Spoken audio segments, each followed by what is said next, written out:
যে আফামনিরা, আপনারা যারা শীতকে লাভ ইউ বলতেন তারা কোথায়? আমার সাদা মনে একটাই প্রশ্ন, এত যে শীতরে ভালোবাসেন, এখন শীতের মধ্যে কি গোসল করেন নাকি শুধু শরীরের মধ্যে স্প্রে দিয়ে ঘোরাঘুরি করেন? আপনাদের মতো শীত লাভারদের জন্য আজকে আমাদের এই দশা। আমি কিন্তু যত শীতই হোক গোসল ছাড়া কিন্তু আমি মোটেই থাকতে পারি। 2 দিন ধরে গাইস ঠান্ডা বরফ পানি দিয়ে গোসল করতেছি। সকালে উঠেই চিন্তা করি আজকে আর গোসল করব না, কারণ আজকে অনেক অনেক ঠান্ডা পড়ছে। কিন্তু তারপরে যখন 2টা 2:30 3টা বাজে যায় তখনই আমার মনে হয় গোসল ছাড়া আমি মোটেই থাকতে পারবো না। ঠিকই টুতুর করে গোসল করতে চলে যাই আর গোসল করে বের হয়ে আসি, আর এত শীত লাগে তারপর লেপের মধ্যে ঢুকে। যাই হোক, যত শীতই থাক আমাকে কিন্তু শীত কাবু করতে পারে নাই। আমি কিন্তু আজকে শীতের মধ্যে সন্ধ্যাবেলা চলে গিয়েছিলাম তালতলা। আর এই দেখেন কত মানুষের কত কত শীত, অথচ আমি একটা জিনিস পরে আসছি সেটার মধ্যে কোনো শীতই নেই। কনকনে শীতে আমার মন চাইছে আইসক্রিম খাইতে। আপনারা কি কখনো খেয়েছেন কনকনে শীতে আইসক্রিম? যদি কনকনে শীতে কখনোই আইসক্রিম খেয়ে না থাকেন অবশ্যই ট্রাই করে দেখবেন। কনকনে শীতের মধ্যে পলা আইসক্রিম খেতে কিন্তু দারুণ লাগে। আসসালামু আলাইকুম গাইস, কেমন আছেন আপনারা সবাই? আলহামদুলিল্লাহ আমি ভালো আছি। তালতলা মার্কেটে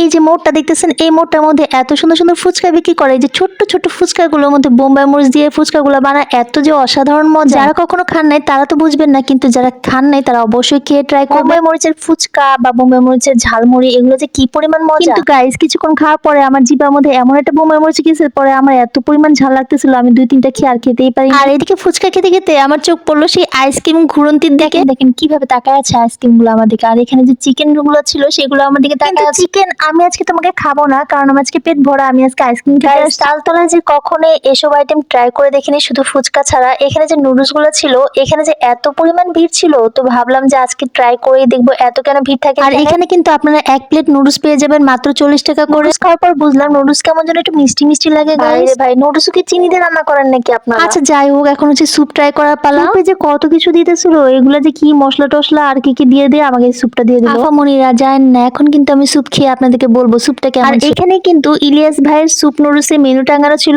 কোনটার কি প্রাইস সেটাই দেওয়া ছিল। তালতলার মিডিলে আপনারা পেয়ে যাবেন এই দোকানটা। গাইস স্যুপ খাওয়ার পরে আমার কাছে মনে হয়েছে আমি কি যেন খাইতেছি, মানে স্যুপের সাথে কি যেন মিক্স করে দিছে, একটু ভালো লাগে নাই গাইস, পুরা টাকাটাই জ্বলে গেছে। কিন্তু গাইস আমার সাদা মনে একটা প্রশ্ন, যে এতগুলা মানুষ এই নুডলস বা স্যুপ গুলো কিভাবে খায়? আসলে নুডলসটা মোটামুটি খাওয়ার যোগ্য, কিন্তু স্যুপটা একেবারে খেতে পারতেছিলাম না। পরে সেই আইসক্রিমের সামনে চলে আসলাম, আজকে আইসক্রিম আমি খেয়েই ছাড়বো। বাড়ি হাজার হাজার ব্লগাররা এই আইসক্রিমের দারুণ একটা রিভিউ দেয়, আর আমার লোল পরে কখনো এই আইসক্রিম আমার খাওয়া হয়ে ওঠে না, কারণ আমি একবার ব্লগে দেখেছিলাম এটা কিন্তু যমুনা ফিউচার পার্কের সামনে আইসক্রিমটা বিক্রি করে, তো যাওয়া হয়নি খাওয়াও হয়নি। লোকটাকে এনিয়ে বিনিয়ে অনেকক্ষণ করে জিজ্ঞেস করতেছিলাম আচ্ছা আপনারা এই আইসক্রিমটা কি দিয়ে? লোকটা আমাকে বললো যে অনেক রকমের ফ্রুটস থাকে, দুধ থাকে, এখানে বলছে বিট থাকে। তো আমি বললাম বিট কি ফ্রুটস? তো গাইস বিসমিল্লাহ করে আইসক্রিমটা একটু মুখে দিয়েই দিলাম। আইসক্রিম খাওয়ার পর আমার মুখের এই দশা। আরে ভাই, এর চেয়ে যদি আমি পলার আইসক্রিম খাইতাম তাও ভালো। এই আইসক্রিমটার প্রাইস ছিল 50 টাকা এক বাটি। কিছু কিছু ব্লগারদের রিভিউ দেখলে আসলেই রাগ ওঠে, এইরকম একটা বাজে আইসক্রিমের রিভিউ এত মজা করে দেওয়ার কি দরকার ছিল? এইসব ব্লগারদের রিভিউ দেখা আমার 50 টাকা জলে চলে গেল। আসসালামু আলাইকুম ভাই, আমি আর জীবনে আপনার কাছ থেকে আইসক্রিম খাইতাম না। মন পেট সব ভরিয়ে গেছে এই আইসক্রিম খাই।